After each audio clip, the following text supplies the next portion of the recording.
CD/DVD burner in a home computer. The objective of this exercise is to install a CD/DVD writer in a home computer. Install a CD/DVD burner in a home computer.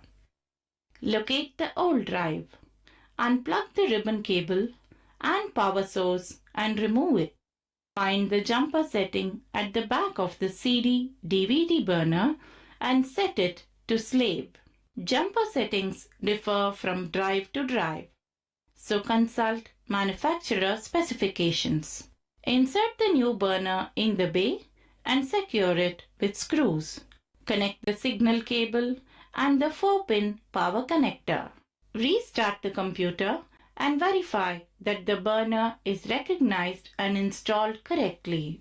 The CD/DVD burner should appear in the My Computer screen. CD burning using one of the familiar softwares is demonstrated here.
Troubleshoot a keyboard.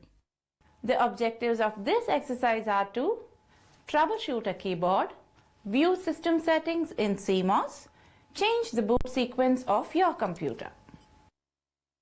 Troubleshoot a keyboard. First of all, verify that the connector at the end of the cable is fully inserted into its slot. These are generally color-coded to guide you. If your keyboard is connected by USB cable, try moving to a different USB connector. If it is a wireless keyboard, verify that the batteries are installed correctly. Try replacing the old batteries with new ones. Look for metal objects that may be interrupting the signal between your keyboard and the computer. You may also relocate the keyboard so that it is between 8 and 15 inches from the CPU so the signal is received properly. Changing boot sequence of the computer. Enter CMOS settings screen. Browse through the entries until you see the boot sequence. Change it according to the sequence that you wish to put in place. Save your sequence and press Escape key when you have completed. The boot up sequence will be changed the next time you start the computer.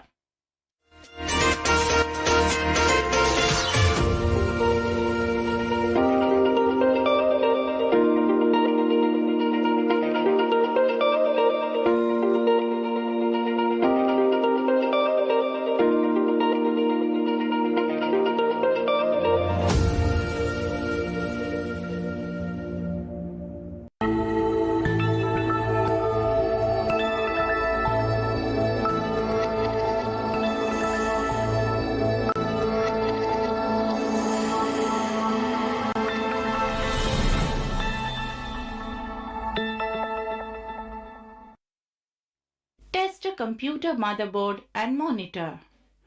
The objective of this exercise is to troubleshoot a computer monitor. Computer monitor troubleshooting. First, check for the proper functioning of the on/off button.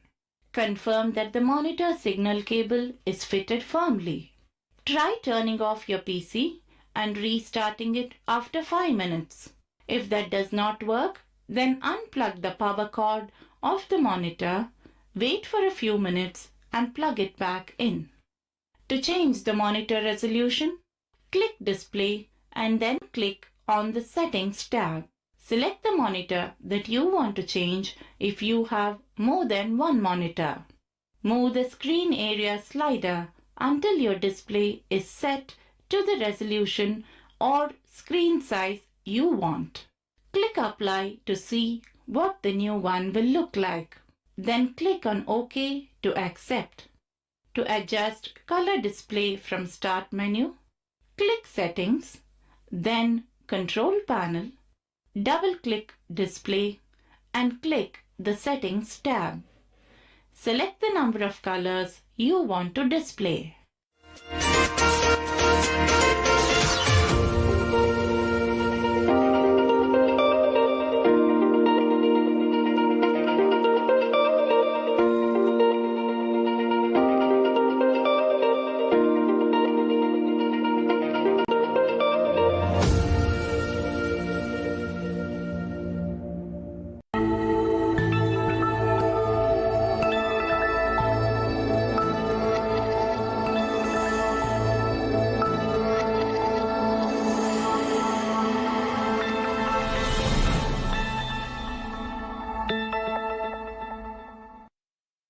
Install printer. The objective of this exercise is to connect a printer to a computer. Connecting a printer to the computer. If it's a laser printer, leave space on all sides for proper ventilation. An inkjet printer does not require so much space for ventilation. Connect the printer to the computer through a 25-pin parallel port printer cable. Tighten the screws securely. Some printers are connected through a USB cable. Turn on the printer and computer. Install the printer driver software supplied with it. On Windows XP, check to see if this printer is listed by clicking on the control panel and then the printers and faxes. Click on Add a printer. Uncheck the box Automatically Detect and install My Plug and Play Printer and click Next twice to open the list of built-in drivers. Look for your printer and then proceed to install your printer driver.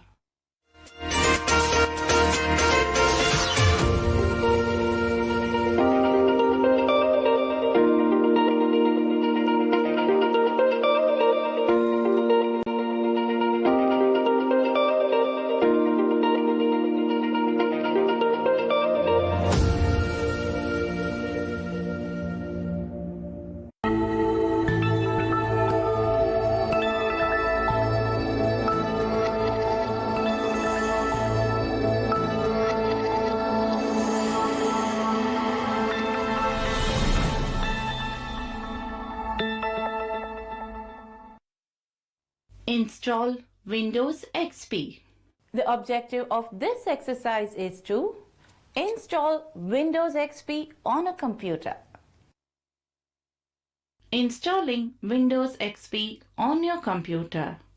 Procure the Windows XP CD pack and look for the product key, which is usually located on the CD case. Place the XP CD in your computer and restart your computer. Press the space bar as soon as you see Press any key to boot from CD on the screen. The setup has started when the keyboard is operational. At this point, the mouse will not be operational. Follow instructions on the screen. After you accept the license agreement, the setup will select the hard drive to install. You will see the default unpartitioned space on the screen. Using up, down arrows, select Format the partition using NTFS file system. Wait for around 30 minutes until the formatting process is complete. It will copy the setup files after that. Windows XP will now restart with your mouse working. Continue with the installation process. Set the regional and language option and click Next. View the Personalize Your Software page and enter your name and organization's name. On the next page, enter the product key that you noted down from the CD pack. It is a unique 25-character key. Click Next button. Fill in the required information on each page, such as date and time settings, until you reach the Welcome to Microsoft page. Hope you had an effective learning experience. Having gone through these exercises, we wish you would now be in a position to install the various hardware of a computer and also to handle the peripheral devices used apart from tackling some of the minor software issues. Thank you and wish you all the best.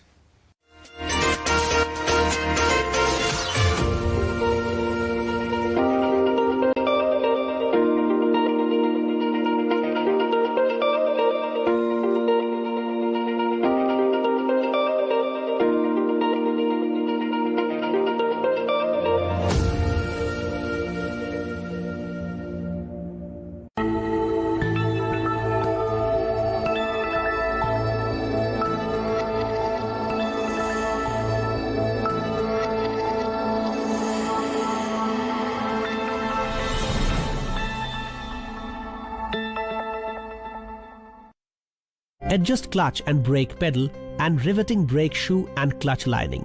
Objectives: adjust the free play of a clutch and brake pedal, drill holes for riveting, rivet a clutch, brake lining. Job sequence: check the brake shoe and the clutch plate for any damage. Select the specific size of the lining. Ensure the back of the brake shoe on which the lining is to be fixed is clean and free from any damage or burns. Mark and drill the riveting holes. Select the riveting plunger and fix it in the machine and align the same. Select a proper drift and punch for hand riveting. Always change both shoe lining. Ensure that the lining does not get damaged while riveting.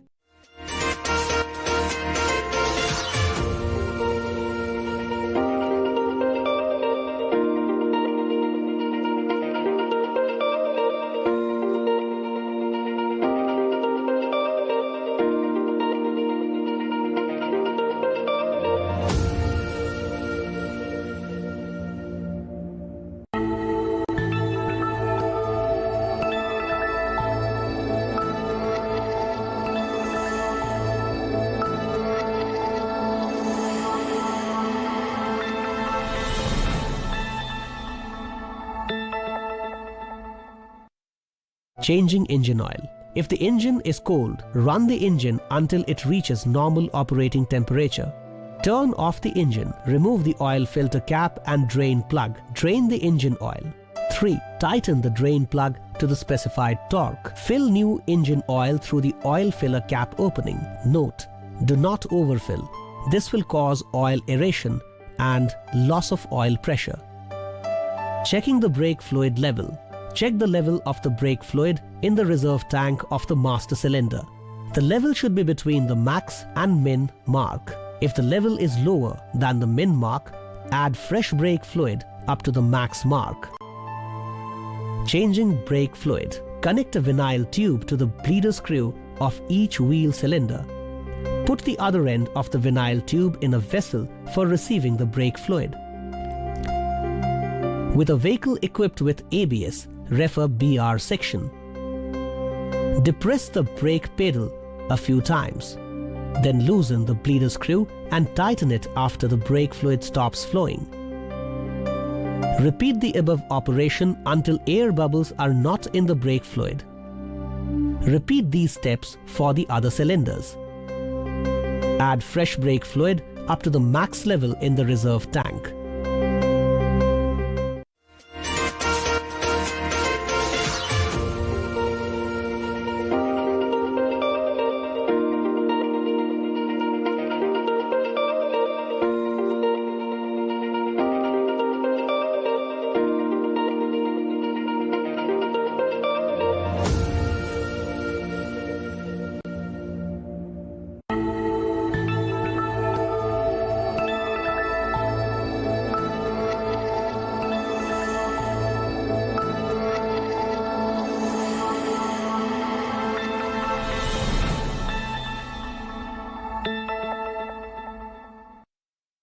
Changing fuel filter.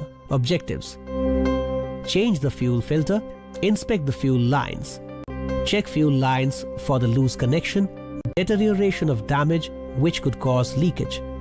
Make sure all clamps are secure. Replace any damaged or deteriorated parts. There should be no sign of fuel leakage or moisture at any fuel connection. Fuel filter replacement. Warning: this work must be performed in a well-ventilated area and away from any open flames, such as gas, hot water heaters. Fuel filter is installed in front of fuel tank inside the left side of the vehicle body. Check for free flow. If blocked, replace fuel filter with new one. Ensure that the loose clips are replaced. Also note that the fuel filter is placed in various positions according to the manufacturer. Please refer to the manufacturer's manual. Layout of power flow from engine to wheels. Objectives: identify the units where power flows from engine to wheels takes place. Power developed in the engine to the wheels. In its simplest form, a transmission may consist of a chain and sprockets as used in a bicycle. A modern vehicle transmission must have a mechanism to engage and disengage the engine from the drive line during gear changes. Must have a range of ratios suitable to the characteristics of the engine. Must operate smoothly and quietly. Must have a reverse gear. Must have a neutral, no drive position. Must have a good life expectancy in terms of mileage. Ignition system circuits and components. Objectives: understand the different ignition systems for petrol and diesel engines. Identify the various components of ignition systems. Ability to read and understand the basic circuits and components. To start the petrol-air mixture burning, the sparking plug must generate a good electrical spark. This must occur just before TDC, top dead center, as the piston nears the end of the compression stroke. Sparking plug. The electrical energy supplied to the plug terminal is passed down the center electrode and jumps across the air gap to the earth electrode. Insulation around the center electrode should prevent the electrical energy taking an alternative path to that required. The voltage, electrical pressure required to cause a spark depends on the gap between the electrodes, gas pressure in the cylinder. It only requires 600 volts to jump the plug gap at atmospheric pressure, whereas 8000 volts may be needed to produce a spark under cylinder operating conditions. Production of a high voltage current. The 12 volts supplied by a battery is far below that required by a sparking plug. Hence, a special system must be fitted which generates the required amount of electricity. Systems in use are coil ignition. Majority of cars use this system. Transistorized, a modern system which is often required on 8-cylinder engines. Magneto, used on motorcycles. This system is a self-contained ignition unit that does not require a battery. Coil ignition. The main parts are ignition coil. This transforms the battery voltage from 12 volts to that required to produce a spark at the plug. Contact breaker. A mechanically operated switch breaks a low voltage circuit and causes the coil to produce a high voltage current. The timing of the spark is controlled by the contact breaker. Distributor. Fitted to multi-cylinder engines, this unit distributes the high voltage current to the appropriate sparking plug. The ignition coil is the boosting transformer generating the current of the high voltage, which is about 20,000 to 25,000 volts, used for making an arc at ignition plug. Spark plug cable, high tension cord. This cable is an insulated high voltage wire connecting the second terminal of the ignition coil to the central terminal of distributor cap and the ignition coil plug terminal of the distributor to the ignition plug. One end of the spark plug cable is joined with the ignition plug terminal by the brass tag and the other end is joined with the ignition plug terminal of the distributor cap. Carbon wire. The resistance conductor is the glass fiber made by implanting carbon into the glass fiber to get constant resistance. The external cover is the ethylene propylene rubber EPDM, which has a good heat and cold resistance. Structure of a spark plug. Electrode. The electrode comprises the central electrode and the ground electrode. As the high voltage is induced from the ignition coil is applied to the central electrodes via the central shaft, a spark will be generated at the gap with the ground electrode. Insulator. The insulator hinders the leakage of voltage by surrounding the core or central electrode. It is a ceramic body which provides a good insulation and prevents the flashover of high voltage of current. Shell. The shell is the metal part surrounding the insulator and has threads in the bottom that firmly fits into the cylinder head. Characteristics of a good spark plug are: it should have a good heat resistance, it should have a good mechanical strength, it should have a good corrosion resistance, it should have a good air tightness, it should keep the self-cleaning temperature, it should have a good electric insulation performance, it should have a strong energy, it should have a good ignition performance, it should have good heat conduction. Brief introduction to the ignition and injection system. Objectives. You can differentiate the ignition system and the injection system of petrol and diesel engine. Fuel injection system. The engine demands that the fuel supplied is 1. Timed to inject when the piston is near the end of the compression stroke. 2. Atomized, broken up into fine particles. 3. Forced with sufficient pressure into the hot, dense, turbulent air. If these demands are not met, the engine will knock excessively and the exhaust will be dirty. Since the power output of a cylinder is controlled by the quantity of fuel injected, the system must be calibrated to ensure that each one of the cylinders receives an equal amount of fuel. Unbalanced fuel supply will cause a variation in the cylinder power output and result in rough running of the engine. Fuel injectors are sensitive and therefore require clean and pure fuel to prevent troubles owing to wear and blockages. Brief introduction of injectors. Objectives. Understand the fuel injector concepts, identify the difference between petrol and diesel injectors, identify the various parts of an injector. Fuel injection is a system for mixing fuel with air in an internal combustion engine. It has now become the primary system used in automotive engines, having almost completely replaced carburetors in the late 1980s. Each fuel injection system is designed and calibrated specifically for the type of fuel it can handle, like gasoline or petrol and autogas, LPG also known as propane, ethanol, methanol, methane, natural gas, hydrogen, and diesel. With the advent of electronic fuel injection, the diesel and petrol hardware has been much similar. However, a wide variety of injection systems have existed since the earliest usage of flow internal combustion engine. Primary functional difference between a carburetor and fuel injection is that fuel injection atomizes the fuel by pumping it through a small nozzle under a high pressure, while a carburetor relies on low pressure created by intake air rushing through it to add the fuel to the air stream. The fuel injector is only a nozzle and a valve. The power to inject the fuel comes from farther back in the fuel supply from a pump or a pressure container. The process of determining the amount of fuel and the delivery into the engine are known as fuel metering. Modern systems are all electronic and use electronic engine control unit ECU for metering. SPFI and MPFI. Multi-point fuel injection injects fuel into the intake port just upstream of the cylinder intake valve, rather than at a central point within an intake manifold, referred to as SPFI or single point fuel injection. Injection nozzles, diesel. Injection nozzles for diesel engines feed the fuel into the combustion chamber, vaporize the fuel, shape the injection process and seal the combustion chamber.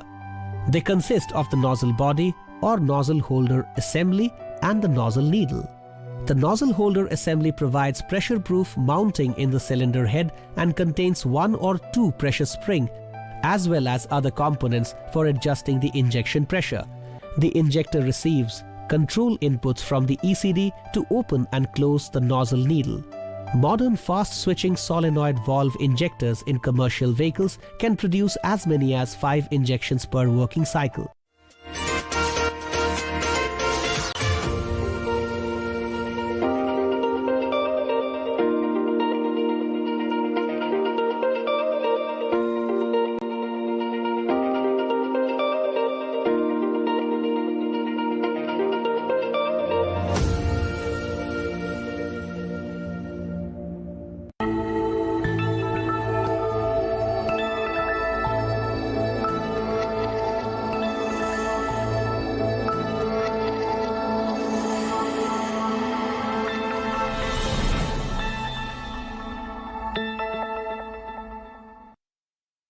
check ignition coil, spark plug and HT cable. Objectives: check the ignition coil and replace if necessary, check spark plug and renew, adjust spark plugs, check HT cable and replace if necessary. Open the bonnet and secure it with bonnet stand provided with the engine compartment. Remove the negative terminal of the battery. Start checking from ignition coil. Note that you have to be equipped with a digital multimeter. Disconnect the spark plug cable from the spark plug. Remove all the spark plugs from the cylinder heads using a spark plug wrench. Check the spark plugs for the following: broken insulator, worn electrodes, carbon deposits, damaged or broken gaskets, condition of the porcelain insulator at the top of the spark plug. Check the spark plug gap using a wire gap gauge and adjust if necessary. Reinsert the spark plug and tighten to specify torque. If it is over torque, the threaded portion of the cylinder head might get damaged. Engine conditions can be analyzed by the tip deposits near the electrode. Spark plug test when engine can be cranked. Connect the spark plug to the high tension cable. Ground the outer electrode main body and crank the engine. In atmosphere, only short sparks are produced because of the small discharge gap. If the spark plug is good, however, sparks will occur in the discharge gap between the electrodes. In a defective spark plug, no sparks will occur because of a leak through the insulation. Checking spark plug cables. Check the cap and outer shell for cracks. Measure the resistance. Note: resistance should not be higher than 10,000 ohms per foot of cable. If resistance is higher, replace the cable.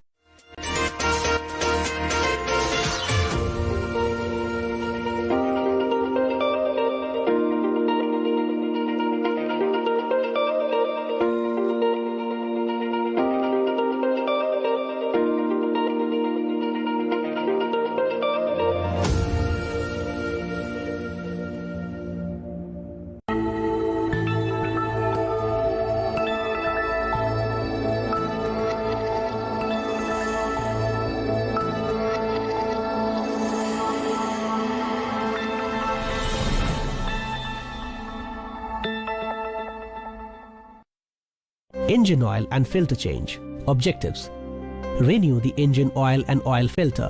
Warning: new and used engine oil can be hazardous.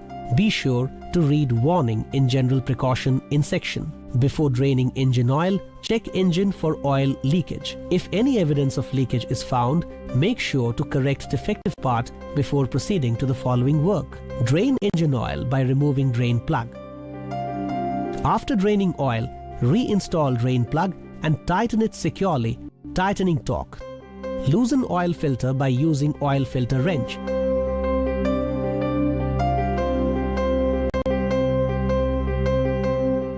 Apply engine oil to new oil filter O-ring. Screw new filter on oil filter stand by hand until filter O-ring contacts mounting surface. Caution: to tighten oil filter properly, it is important to accurately identify the position at which filter O-ring first contacts mounting surface. Tighten filter 3/4 turn from the point of contact with mounting surface using an oil filter wrench. Replenish oil until the oil level is brought to full level mark on dipstick, oil pan and oil filter capacity. Start engine and run it for 3 minutes. Stop it and wait for another 5 minutes before checking oil level. Add oil as necessary to bring oil level to full level mark on dipstick. Fuel supply layouts both in petrol and diesel engines. Objectives: identify different components of fuel supply system, understand the difference between the mechanical and electrical fuel supply system, inspect and identify the difference between the petrol and diesel fuel system. Carburetor. In the gasoline engine, the carburetor or the ECM is used for mixing the air and the fuel. Most 4-cylinder engines use the ECM system. Only some small engines use carburetor. The carburetor uses same principle for mixing the gasoline and the air, that is, a fuel spraying hole is made at the venturi and the airflow at the venturi is high. Hence the pressure at the fuel spraying hole is decreased. The gasoline will be followed by the airflow in the fog form and is mixed with air. This phenomenon is called venturi effect, named after the inventor.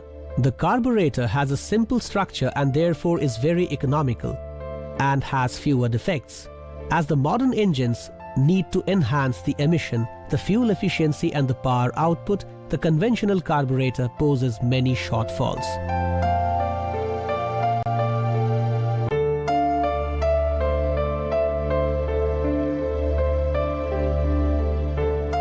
Mechanical fuel injecting device. A carburetor fails to supply proper amount of gasoline as it uses only mechanical device. Hence, it cannot maintain the air-fuel ratio uniformly.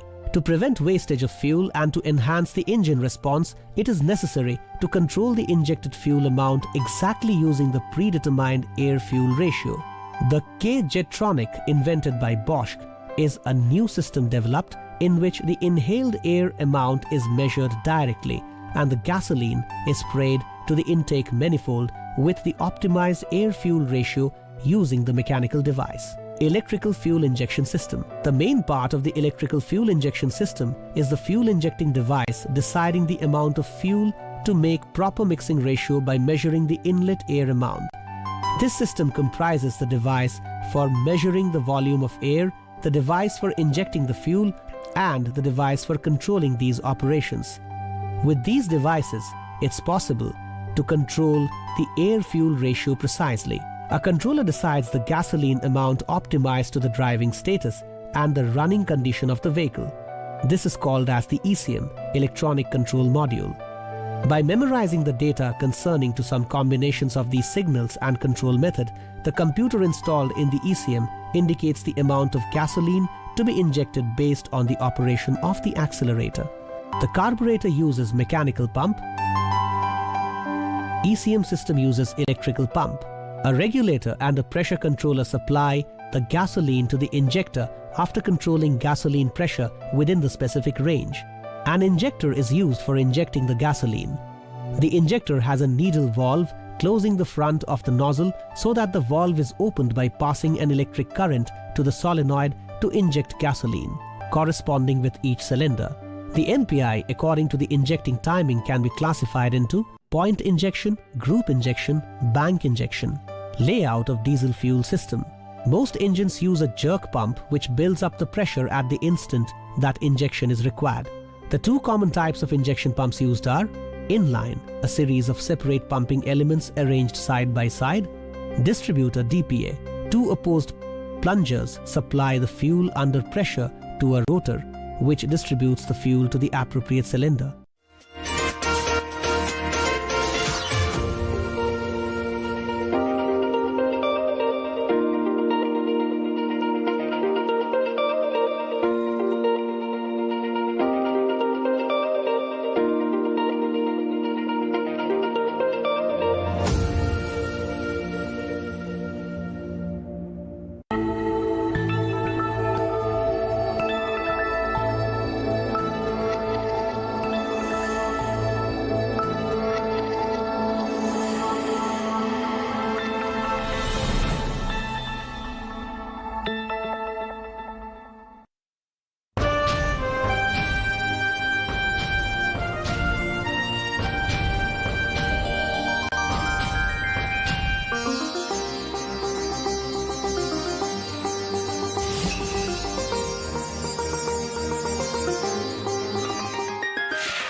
Maintain and store tools and practice 5S techniques. Objectives: identify and name the tools, store and retrieve the tools in the shortest time, implement the 5S technique in your day-to-day duty.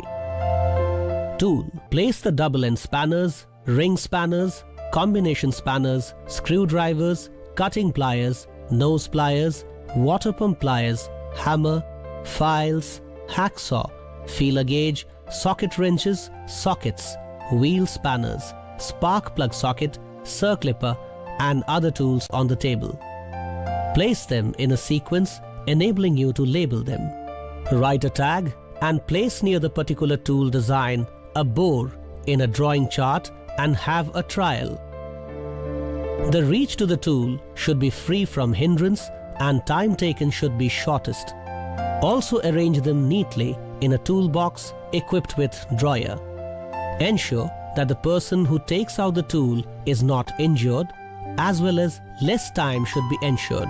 Now a clean and effective tool stand toolbox is ready. 5S techniques. Job sequence. Prepare a chart on 5S with initials expanded. According to the chart, eliminate defects and breakage in the workshop area. Design and arrange a tool board so that you can easily pick up any tool within 30 seconds. Eliminate the garbage, filth, and foreign matters for a clearer workplace. Identify the pipes running across or around the workplace and know how to identify with color coding system. Practice to wear uniforms, shoes daily, as well as to exercise in the morning as a routine. 5S for 5 initials of the following Japanese words. Establish a cleanup time every day. Say so. Eliminate oil leakage. Seiri. Make a reserved seat for each tool. Seiton. Paint yellow lines at workplace. Seiketsu. Wear safety badge this week. Shitsuke. Preparation for work. Housekeeping. Many accidents are caused by untidiness.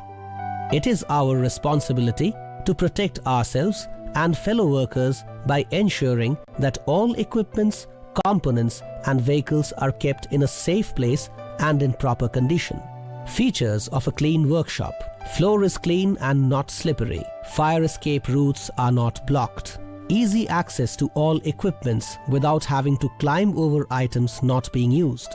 Adequate lighting for the room to be undertaken.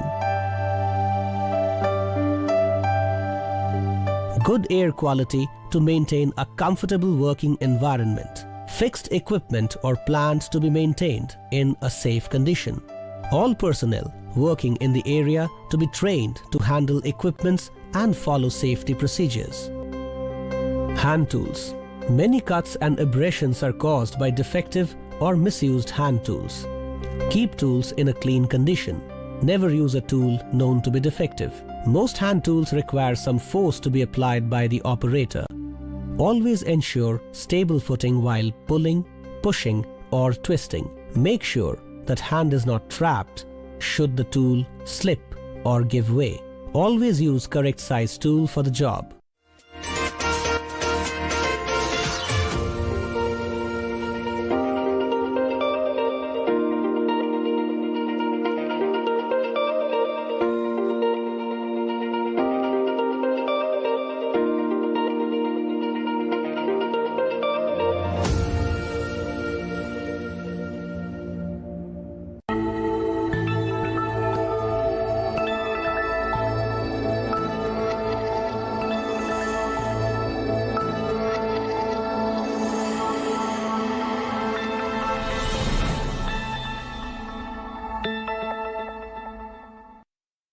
Mechanical jack, hydraulic jack. Park the vehicle on level ground.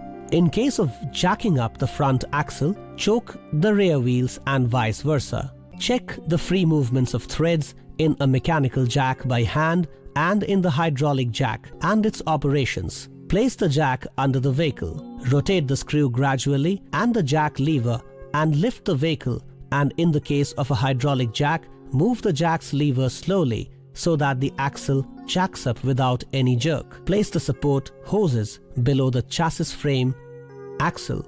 Lower down the jack and remove it. Grease gun.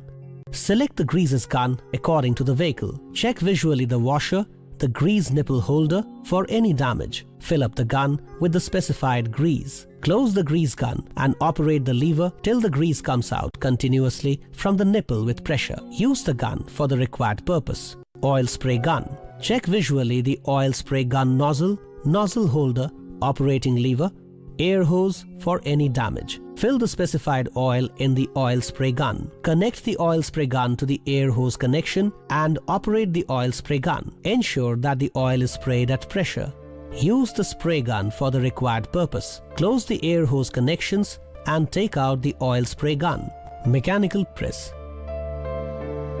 Check for easy movement of the operating lever 1 and rack 2. Select the plate 3 according to the work. Place the component on the plate. Press the work slowly. Caution: never use a jack beneath the lateral rod or rear suspension assembly. Never support a vehicle with only a jack. Always use safety stands. Hydraulic press. Clean the press. Check the oil level. Check the hydraulic press for its free function and leakage. Lock the cylinder plunger, releasing knob. Adjust the bed 4 to the required height so that after placing the job, there will be 100 mm clearance between the plunger and the bed.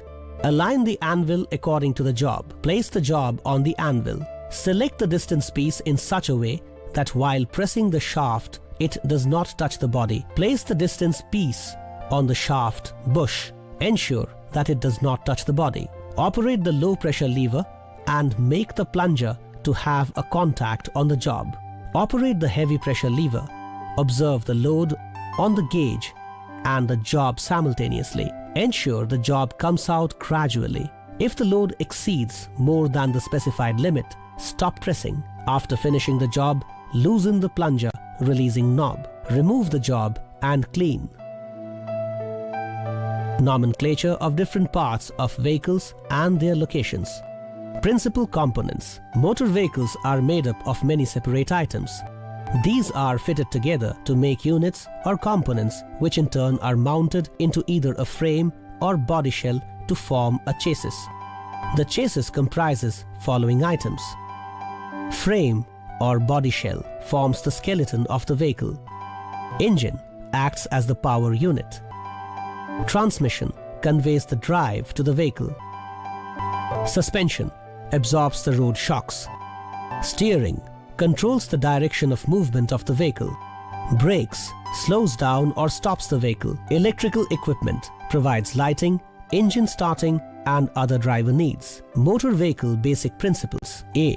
Frame of the body. Vehicles normally use a separate steel frame to provide the rigidity needed to support various loads. The two long side members of channel section are riveted to a number of cross members to give a low weight frame which offers great resistance to bending, twisting, and lozenging. Very few cars use separate frames. Instead, the body shell acts as the skeleton around which the vehicle is built. This integral type of body is made up of very thin, soft steel sheet which is pressed into various shapes and welded together to form a very rigid but lightweight unit.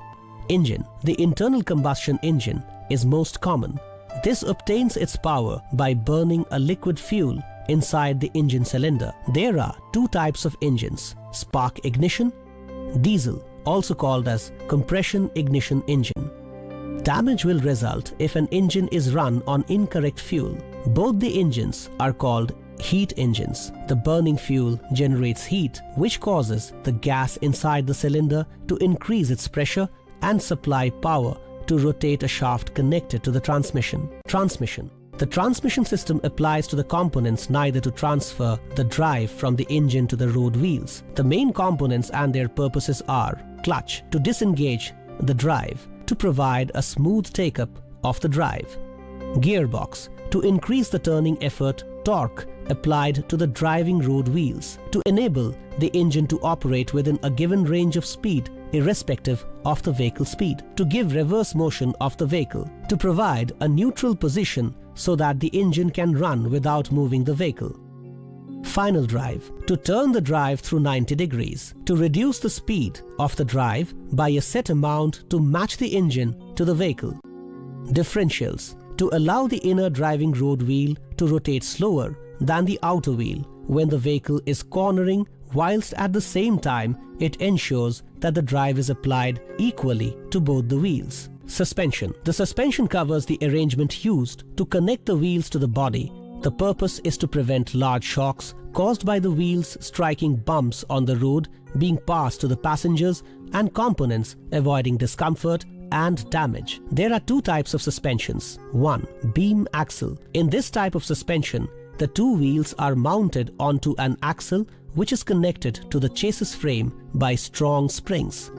2. Independent suspensions. Each wheel is connected individually to the chassis frame by means of a linkage which incorporates a very flexible spring.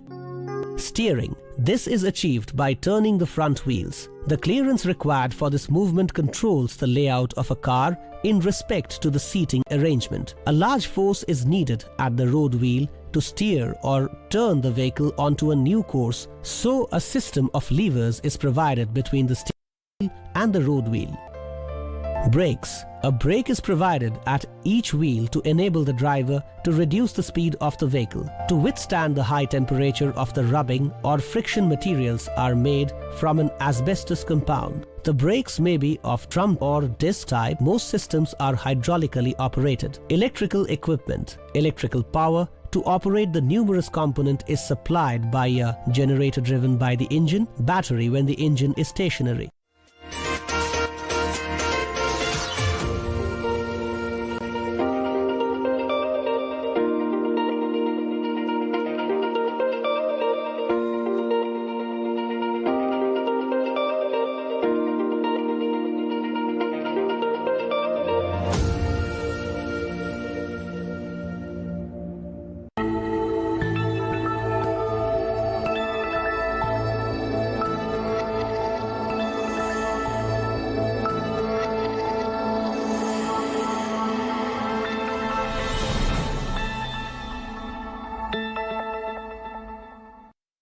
Ensure that the belt guard is fixed in its position. Drain the water through the drain plug and tighten the drain plug. Inspect the electrical connections visually for looseness, disconnections or cuts. Switch on the compressor in presence of your instructor. Allow the compressor to run till the required air pressure is reached. Use the compressed air wherever needed. In many workshops, a compressed air supply provides a convenient source of power to drive tools. It is safe if used correctly, but misuse can be very dangerous, causing serious injury or even death. Therefore, do not use compressed air to blow fillings or blow on a workbench, remove dust from your clothing, give someone a shock as a joke. Fooling around with an airline may seem like fun, but it can have tragic consequences. General behavior. Many people have suffered serious injuries through fooling around at work. You owe it to yourself and your colleagues to act responsibly at all times in the workplace. When in the workplace, walk, do not run. Be aware of what is happening around you. Drive carefully. Operate machinery safely. Never cut corners on safety. Hazardous processes. Welding. Resistance welding. This process may cause particles of molten metal to be emitted at high velocity, and eyes and skin must be protected. Arc welding. This process emits a high level of ultraviolet radiation which may cause arc eye and skin burns to the operator and to the persons nearby. Personal protection must be worn and screens used to shield other people. Metal spatter may also occur, and hence it is necessary to wear eye and skin protection. The heat of the welding arc produces fumes and gases. These fumes and gases may be toxic. Inhalation of these should be strictly avoided. Gas welding and cutting. Oxyacetylene torches may be used for welding and cutting. Special care must be taken to prevent leakage of these gases with consequent risk of fire and explosion. This process also produces metal splatter, therefore eye and skin protection is very necessary. Inhalation of these should be strictly avoided. Material handling. Manual handling. It is a part of everyday life to lift objects from the floor or workbench. The method used while lifting is important to help reduce the risk of back injury. The key elements are: do not try to lift objects which are too heavy. 20 kg is a safe limit for one person. When lifting from the floor, keep feet slightly apart, knees bent and back straight. Leg muscles should provide the power to raise the load. Do not jerk objects. When carrying a load, keep it close to the body. Lifts and cranes. For heavier objects, it is recommended to use a lifting device such as mobile crane or a jack. Never exceed the SWL or safe working load of the equipment in use. Always support vehicles with axle stands before working underneath them. Always ensure that lifting equipments such as jacks, hoists, axle stands, slings, etc. are adequate and suitable for the job and are regularly maintained in good condition. Hydraulic car hoist. Park the vehicle in the center of the car hoist. Clamp the front and rear axle or choke wheels. Open the air cock gradually and observe that the car hoist is moving upward. Close the cock when it reaches the required height. Provide safety stands underneath the hoist. Open the outlet cock slowly so that the vehicle moves down without jerk. Ensure that the hoist side rail sits firmly on the stand. After finishing the required job, slightly open the inlet cock, remove the safety stands, remove the clamps and chokes, and remove the vehicle from the hoist. Car washer. Check the oil level. Check the belt tension and belt guard for its position. Inspect the electrical connection visually for looseness, disconnections or cuts. Open the water tank and check the water level. Hold the gun before starting the car washer. Switch on the car washer and adjust the pressure gauge for the required pressure. Open the water gun, check the water jet and adjust for force and spray. Use the gun for the required purpose.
Overhauling front and rear brake and servicing the disc brake.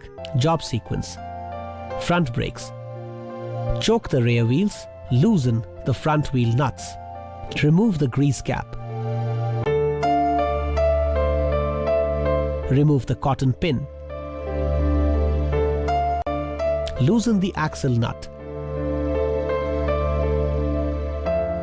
Remove the hub drum from the spindle or axle.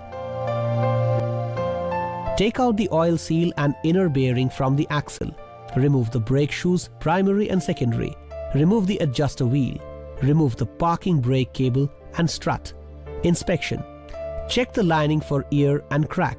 Check the brake drum visually for scoring, pitting, crack, etc. Measure the brake drum for taper and ovality and recommend for tuning if the taper and ovality found are more than the specified limit. Reline the brake shoe with an oversized lining if the brake drum is recommended for turning. Check the bearings visually for overheating, pitting and damage. Replace if necessary. Check the oil seals. Check the retracting spring and replace if necessary. Assembly. Fit the adjuster wheel. Fit the parking brake strut. New bearing and oil seals are to be inserted on the hub. Keep the primary and secondary shoes on the back plate with the wheel cylinder assembly. Connect the primary and secondary shoes with the retracting spring. Align the holes of the brake shoes with the back plate. Fix the hold-down spring unit. Inspect the brake shoe operation. Adjust the brake shoes in a closer position for inserting the drum easily. Check the back plate, the shoe's retracting spring, hold-down spring unit and parking brake unit and wheel cylinder for correct position. Fix the hub and drum on the spindle axle. Insert the outer bearing washer and tighten it to the specified torque. If the play is more excessive, remove the shim or washer. Tighten the hub nut to the specified torque. Check for free rotation of the brake drum and hub. Split pin hole is parallel to the insert and the drum rotates freely. Fit the wheel on the drum or hub and tighten the wheel hub. Servicing the disc brake job sequence. Choke the wheels. Loosen the wheel nuts 1 or 2 turns. Remove the wheel. Remove the caliper pin bolt from the caliper carrier.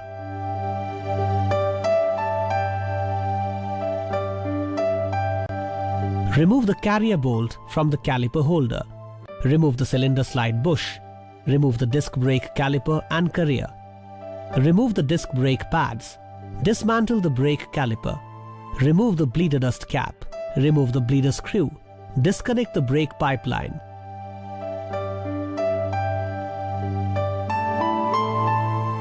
Remove the cylinder boot. Remove the piston with the piston seal.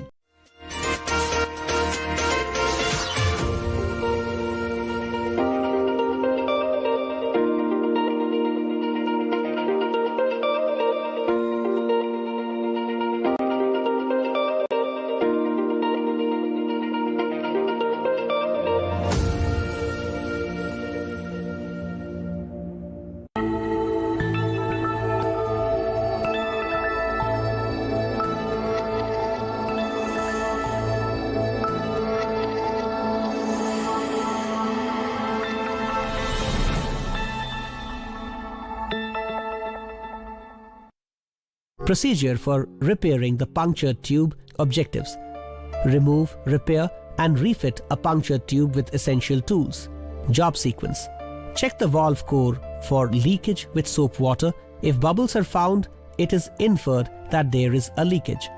In such cases, replace the valve core with the help of the valve remover and check for leakage again. Jack up the vehicle. Remove the wheel nuts. Remove the wheel from the vehicle.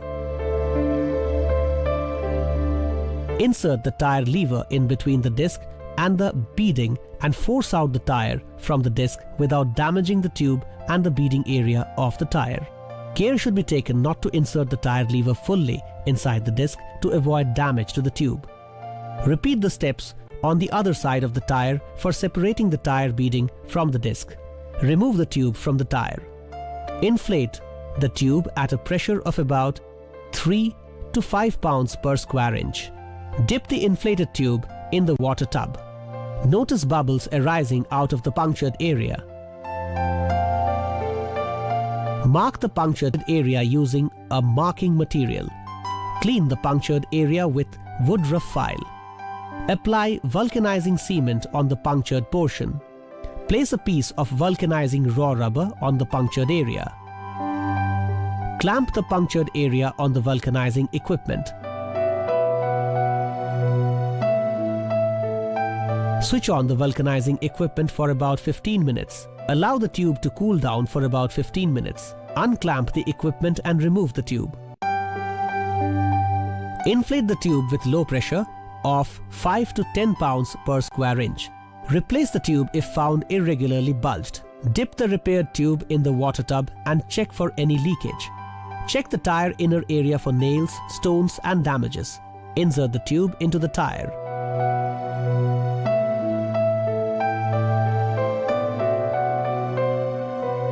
Insert the tube mouth into the rim. Inflate the tube slowly until the beads are fully seated and re-inflate according to the manufacturer's specifications.